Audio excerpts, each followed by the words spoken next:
आज जो है एक नया चैप्टर आपके सामने जो है इसके बारे में आपको बताया जाएगा और इस चैप्टर का नाम है कॉन्ग्रुएंस ऑफ ट्रायंगल। आप देखिए यहाँ पे कॉन्ग्रुएंस का मतलब क्या होता है। देखिए जैसे कि ये आपके पास दो बुक्स हैं, ठीक है, और एक बुक के ऊपर हमने दूसरे बुक को रख दिया है ना, तो ये दूसरा वाला जो बुक है वो पहले वाले बुक को, यानी जो पहला वाला बुक है वो दूसरे वाले बुक को सुपरपोज उसके ऊपर रखा गया तो ढक लेता है। अब आप देखिए कि ये पीछे वाला आपको नहीं दिख रहा है, समझ रहे? तो इसका मतलब ये दोनों बुक जो है ये कॉन्ग्रुएंट बुक है ना, क्योंकि ये तभी पॉसिबल है जब इसके शेप और साइज जो है वो आपस में इक्वल होंगे।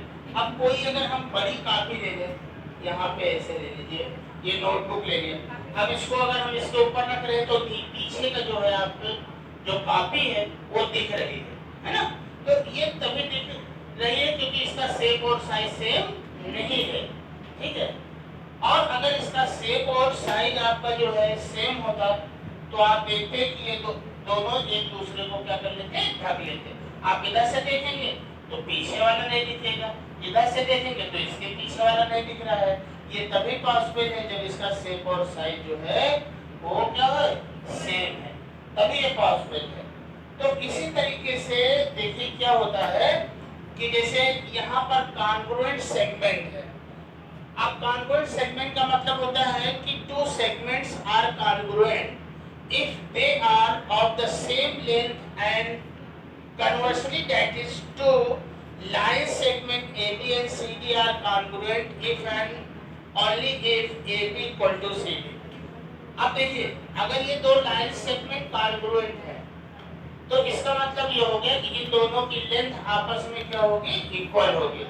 अगर मान लेते हैं ये 10 सेंटीमीटर का है और ये भी लाइन सेगमेंट 10 सेंटीमीटर का है तो ये दोनों लाइन सेगमेंट क्या हो गए, कॉन्ग्रुएंट लाइन सेगमेंट कहा जाएगा। क्या कहा जाएगा, कॉन्ग्रुएंट लाइन सेगमेंट कहा जाएगा। अब इसी तरीके से अगर कहा जाए कॉन्ग्रुएंट एंगल, तो कॉन्ग्रुएंट एंगल क्या होता है कि two angle are congruent if and only if their measure are equal, that is two angles, angle BAC and angle PQR, angle BAC and angle PQR congruent if measure of angle BAC equal to measure of angle PQR। अब आप देखिए यहाँ पर देखना क्या है कि देखिए यहाँ पर एक एंगल है BAC यानी एंगल BAC और दूसरा एंगल है PQR। यहाँ पर देखिए अगर ये दोनों अगर एंगल कॉन्ग्रुएंट है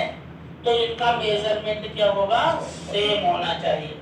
अगर मान लेते हैं ये एंगल जो है वो 60 डिग्री का है और ये भी 60 डिग्री का है तो दोनों एंगल क्या हो जाएंगे, कॉन्ग्रुएंट एंगल हो जाएंगे। अगर ये 70 डिग्री का है और ये भी 70 डिग्री का है, यानी दोनों का मेजर सेम है तो इनको क्या कहा जाएगा, कॉन्ग्रुएंट एंगल कहा जाएगा। और टू लाइन सेगमेंट अगर उनके लेंथ आपस में इक्वल है तो उनको क्या कहा जाएगा, कॉन्ग्रुएंट लाइन सेगमेंट कहा जाएगा।